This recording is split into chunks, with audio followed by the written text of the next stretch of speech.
Buongiorno a tutti, ben ritrovati qui su Radio Rossonera, Mattino Milan di venerdì 13 settembre del 2024. Buongiorno a tutti e anche ad Enrico Boiani, ovviamente. Ciao Henry. Ciao, buongiorno a tutti, ben ritrovati.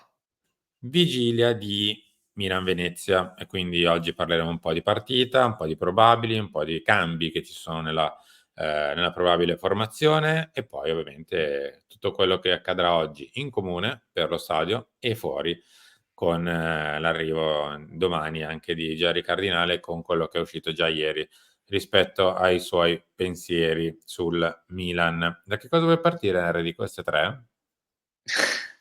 Partiamo dal campo per piacere, che è un po' che non ne parliamo, dai. Ok. Altri cambi col Venezia. Okafor parte a destra, scrive Gazzetta, Reinders più incursore. Lo svizzero ballottaggio con Pulisic, tornato solo ieri dagli USA. E con Gabbia titolare riposerebbe a questo punto Pavlovic. Mh, Ve la faccio vedere velocemente anche la formazione, quindi eccoci qui, con Mike Maignan in porta, Emerson Royal a destra, Tomori e Gabbia in mezzo con Teo a sinistra, Fofana e Reinders i due mediani con Okafor, Loftus-Cheek, Leao e Tammy Abraham per l'esordio al primo minuto. Dall'altra parte il Venezia più o meno è confermato con Joronen in porta, Izze, Svoboda e Sverko in difesa, Candela, Nicolussi Caviglia, Duncan e Zampano in mezzo, Oristagno e Busio, che dovrebbe tornare dal primo minuto, titolare con Poyampalo là davanti. innanzitutto non abbiamo ancora detto pensate di esservela scampata, non vi abbiamo ancora chiesto i like. Mettete mi piace, arriviamo almeno a 1000 anche oggi, cliccate like, lasciateci un commento, iscrivetevi al canale, grazie mille a tutti coloro che lo fanno. Detto ciò, non abbiamo messo una formazione uguale alla precedente che sia una in queste prime 3 giornate, Mm. anzi 4 con quella di domani. Un po' questa cosa, mi preoccupa. Cioè, io non dico che bisogna fare come faceva Sarri ai tempi del primo Napoli che aveva 12 giocatori, I giocavan titolarissimi, eh?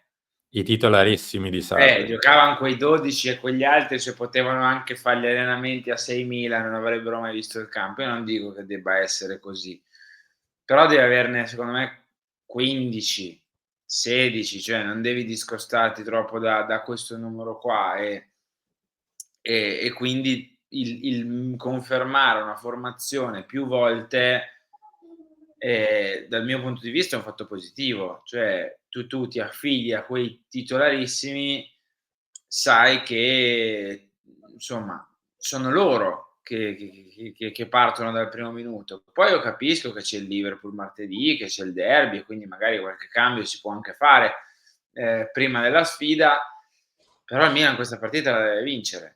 Cioè non possiamo dire: "Vabbè dai, pareggiamo col Venezia o comunque può andar bene anche un pari col Venezia perché poi dopo abbiamo le partite toste." No, il Milan deve fare 3 punti, cioè non si scappa. Adesso questi che abbiamo visto li possono fare, ma ci mancherebbe altro, cioè, non scherziamo nemmeno. Eh. Però devi metterti lì, cioè devi trovare altri meccanismi, altri automatismi, con Okafor che non è nel suo ruolo, con Gabbia che da desaparecido viene rigettato in mischia in una partita comunque delicata. Ehm, Vediamo, io non sono fan dei troppi cambi di formazione, ecco, tutto lì. Mm. Allora, guarda, ve la rimettiamo un secondo, poi cambiamo argomento. In difesa ne cambiano 2 su 4 rispetto a Roma con la Lazio. C'è Gabbia e Teo. In mezzo al campo rimangono più o meno gli stessi, davanti li cambiamo tutti, o meglio, Okafor c'era ma cambia posizione. È ovvio che sono figli anche un po' del momento, tipo Okafor a destra è figlio del fatto che Pulisic è tornato tardi, Ciukwueze quasi, visto che ha giocato con Ruanda anche lui mercoledì, se non ricordo male, o no, martedì, scusami, ed è tornato, non è tornato prestissimo. Eh, Ci sta a cambiare. L'importante è un aspetto principale, che non lo si stia facendo per tentativi, cioè non si Eh, stia cercando di cambiare perché si stia cercando un tentativo giusto e quindi che l'idea che c'è dietro è non vado incrociando le dita, ma vado perché ho capito che quello che abbiamo fatto prima non è giusto e cambio. Tipo, l'atteggiamento del centrocampo, come sarà? Gazzetta scrive Reinders più incursore, cioè con un Fofana che gli potrebbe coprire un po' le spalle per lasciarlo libero di salire, come abbiamo visto con l'Olanda, ma siamo il Milan noi. Cioè, non è che prendi un giocatore che gioca così nell'Olanda, lo porti al Milan e gioca pari pari. Cioè, nella nostra struttura, se gli facciamo fare anche l'incursore pure a lui, o dipende come utilizzi Loftus-Cheek. O abbassi Loftus-Cheek, o abbassi tutta la squadra, ma non è un rimedio abbassare la squadra, perché la prima volta che vai in ripartenza e ti ritrovi con 5 suoi uomini dall'altra parte, se non ti tieni corto ti spacchi in due e sei a punti a capo, quindi è una questione diversa, non è che allora sto basso e poi gli altri li faccio partire come cavalli imbizzarriti e risolvo la questione. Speriamo ci possa essere stato del lavoro dietro, lo sentiremo oggi pomeriggio dalle 2:15 con la conferenza di Fonseca, se ci saranno delle novità anche su questo, Henry. Andiamo sul resto invece, velocemente, cioè Milan osservati speciali, da Fonseca, Teo Leao, Cardinale vuole subito risposte. Sì, in realtà sì, non è che abbiamo bisogno di risposte immediate, come detto la classifica è quello che è. Bisognerebbe chiederle un po' a tutto il mondo Milan, cioè non solo soltanto, ma non è una critica, in generale è una constatazione, non è una critica né al titolo né al pensiero in sé, è una constatazione che se vuoi iniziare a carburare per davvero, veramente tutti devono fare qualcosa in più, ma non è una frase fatta, perché il lavoro in settimana di un dirigente, perché il lavoro in settimana di un allenatore, di un giocatore, eccetera, eccetera, porta a un lavoro nel weekend di un dirigente, di un giocatore, di un allenatore. Per quanto mi riguarda è incompleto questo articolo, cioè il titolo perlomeno, poi magari nell'articolo c'è anche scritto, perché fa sempre più comodo buttare Teo Leao nei titoli. Cioè, tutti devono essere osservati speciali, cioè Moncada deve essere osservato speciale, Furlani deve essere osservato Guarda, in questo caso sarebbe stata un pochino più orientata sull'allenatore, se non ricordo male, ma al di là di questo verrebbero più o meno, non ti dico esentati, ma quasi i dirigenti, perché il mercato avrebbe portato un miglioramento alla rosa. Perché esentati i dirigenti? Non fanno solo il mercato i dirigenti. Cosa c'entra che esenti i dirigenti perché hanno preso Fofana? Impazzisco, non me ne devi dire però. No, perché impazzisco. Lo Per so, quale ragione i dirigenti? Allora, I dirigenti lavorano 3 mesi l'anno e guadagnano per un anno intero. Di cosa stiamo parlando? Ma non so se è la sua idea, è l'idea di Gazzetta. No, lo so, è che sono discorsi che a me fanno frullare. Cioè, i dirigenti lavorano 12 mesi e allora esentati di che? Perché hanno comprato 5 giocatori. Lo so, il discorso generale è corretto, poi non so se realmente sta nella testa di Gianni Cardinale, se dovesse essere così è grave, ed è molto grave. Spero di no. È una speranza, visto che non si può entrare nei pensieri di Cardinale, spero di no. Spero che comunque un ragionamento a 360 si faccia, come magari non è stato fatto in passato. Però vediamo cosa sarà della valutazione. A proposito di valutazioni, tra l'altro, Henry, è partito ormai il fantacalcio, le valutazioni le avrete fatte sui giocatori, i vostri fantamilioni li avrete spesi e quindi da domani si torna a schierare la formazione per cercare di vincere i premi di Fantalgoritmo, iscrivendovi alla Lega di Fantacalcio di Radio Rossonera a 20 euro, con la possibilità di vincere la maglia del Milan già da da domenica, con la chiusura, anzi no, lunedì si chiude questo turno di campionato, con la chiusura della quarta giornata e poi a fine stagione con i premi Apple.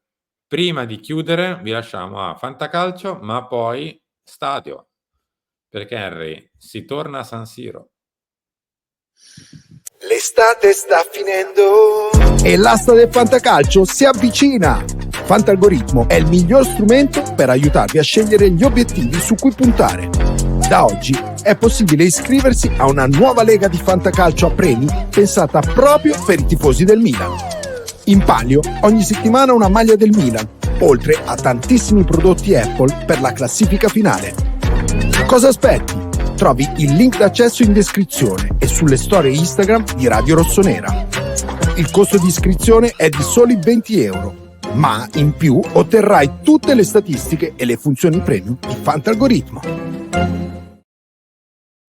E chiudiamo con lo stadio, Henry.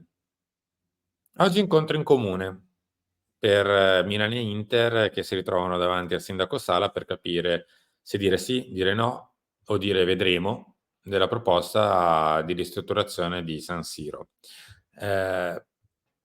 Io credo che da quello che possiamo sapere noi prima dell'incontro si andrà verso un no.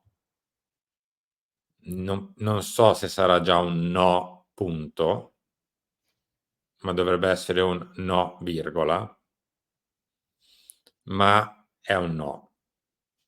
Poi magari ci sbagliamo, ora ve lo dico chiaramente, sono le 9:53 di venerdì, quindi magari dopo l'incontro succederà esattamente l'opposto, però dalle sensazioni della vigilia, chiamiamole così, si andrebbe verso un no, virgola, con ancora magari qualche giorno di tempo per prendersi una decisione finale definitiva. Vediamo. Sul no sono sicuro, no, perché poi fai la figura del pistola, però ho più certezze sul no. Non so se oggi diranno già no, punto. Ecco, e magari con 2 righe di comunicato annunceranno che, ecco, io penso che oggi sia più invece un no nella stanza dove, ma ancora qualche giorno ci sarà da attendere. Vediamo. Sullo stadio tanto sei tu il nostro supereroe preferito, quindi continua a dare i tuoi aggiornamenti. Io capisco che questa cosa del lavorare con l'Inter abbia dato fastidio a tanti, perché poi dipende sempre da come tu comunichi le cose, ti vendi e lavori, secondo me. Il fatto che per mesi e mesi siamo andati dritti sul volerlo fare da soli e sul comunicare anche, far trasparire di volerlo fare da soli, se poi dopo tutti questi mesi succede che apre dei discorsi con l'Inter, soprattutto da quando c'è Oktay, ai tifosi girano le balle, cioè c'è poco da dire, le chiacchiere stanno a zero, è normale che sia così. Speriamo che si vada avanti a lavorare, che questo stadio arrivi a una caspita di ruspa o di pietra che venga messa e che si inizi a costruire. Questo è l'importante. Poi come, insieme, non insieme, di lì, di là, di su, di giù, a me personalmente interessa poco. Cioè io vorrei vedere il lavoro. Mi sembrano tante chiacchiere, cioè da mesi e mesi mi sembrano tante chiacchiere, mi piacerebbe vedere il lavoro, ecco. A proposito di questo, su San Donato la questione rimane esattamente quella degli ultimi giorni. Cioè, è vero, ragazzi, purtroppo, e non è che vi posso dire il contrario, cioè, altrimenti quando si dà una buona notizia mesi fa si è bravi, quando si dà una notizia meno positiva, secondo il pensiero, si è meno bravi. Purtroppo, ho detto purtroppo quasi da lapsus, però è possibile ed è reale ed è concreta l'opportunità che le 2 squadre facciano stadio insieme a San Donato. Insieme. È vera, è concreta, c'è del lavoro dietro. Se poi si vuole ascoltare il bisbiglio all'orecchio di qualcuno, ascoltiamo il bisbiglio all'orecchio di qualcuno. Se invece si va a parlare con chi lavora, l'ipotesi è concreta. Ahimè, purtroppo devo dire, perché anche a me sarebbe piaciuto essere al 13 di settembre alle 9:56 a essere contento invece di poter dire no, ma guardate che il Milan non ha un briciolo di idea di condividere lo stadio con l'Inter. Sta facendo solo e soltanto tutto quanto per averlo da solo. Ma se non è così, non posso dire il contrario. Poi andrà tra 3 mesi, 4, 5 in maniera diversa, come magari 5 mesi fa era in maniera diversa prima che Oktay si prendesse tutta l'Inter? Sì, probabile, magari cambierà ancora lo scenario. Il 13 settembre alle 9:57 adesso? No, lo scenario è questo. Poi Potete chiederci o meno, ma giustamente ognuno può dar fiducia a Tizio piuttosto che a Caio, ma è così. Purtroppo la cosa è in piedi. Poi magari non va, ma è in piedi. Henry, grazie, ci ritroviamo tra poco. Ciao, buona giornata a tutti.